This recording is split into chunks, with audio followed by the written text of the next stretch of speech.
నటుడు జనసేన అధినేత power star Pawan Kalyan గారు ఇటీవల ఆంధ్రప్రదేశ్ అసెంబ్లీ ఎన్నికల్లో ఘన విజయం సాధించడంతో ఆయన కుటుంబ సభ్యులైన మెగా ఫ్యామిలీ ఆయనకు ఏ విధంగా శుభాకాంక్షలు తెలిపారో మనం చూసాం. Tollywood senior hero megastar Chiranjeevi గారితో సహా మెగా ఫ్యామిలీ మెంబర్స్ అందరూ ఆయనకు గ్రాండ్ వెల్కమ్ చెప్పి ఆయన విజయాన్ని సెలబ్రేట్ చేసుకున్నారు. దీనికి సంబంధించిన వీడియో నెట్టింట బాగా వైరల్ అయిన విషయం విదితమే. అయితే తాజాగా మెగాస్టార్ చిరంజీవి గారు మరో వీడియోను సోషల్ మీడియాలో పోస్ట్ చేశారు. కళ్యాణ్ బాబుకు వదినమ్మ సురేఖ బహుమతి అంటూ ఒక వీడియోను పోస్ట్ చేశారు. చిరు సత్యమణి సురేఖ పవన్ కళ్యాణ్ గారికి ఓ పెన్ను బహుమతిగా ఇచ్చారు. పవన్ కళ్యాణ్ చొక్కా జేబులో ఆమె స్వయంగా పెన్ను పెట్టడం మనకు వీడియోలో కనిపిస్తోంది. ప్రస్తుతం ఈ వీడియో నెట్టింట తెగ వైరల్ అవుతోంది.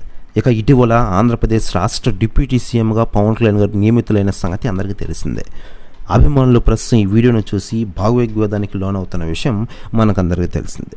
కాకపోతే పవన్ కళ్యాణ్ గారి వలనే జగన్ గారికి భారీ ఓటమి అందరూ అనుకుంటూ ఉన్న విషయం విదితమే. ఇదే నిజం. అయితే పవన్ కళ్యాణ్ గారి గురించి చిరంజీవి గారు జగన్ గారికి ముందే చెప్పారట. ఆ మాటలను జగన్ గారు తన సన్నిహితులు సలహాదారుల వద్ద అనుకుంటూ ఉన్నారట. ప్రెస్ న్యూస్ కూడా తెగ వైరల్ అవుతోంది ఆంధ్రప్రదేశ్ రాష్ట్ర రాజకీయాల్లో. మరోవైపు పవన్ కళ్యాణ్ గారు డిప్యూటీ సీఎంగా తనకు కేటాయించిన శాఖల మంత్రిగా ఆయన త్వరలోనే ఛార్జ్ తీసుకోనున్నారట.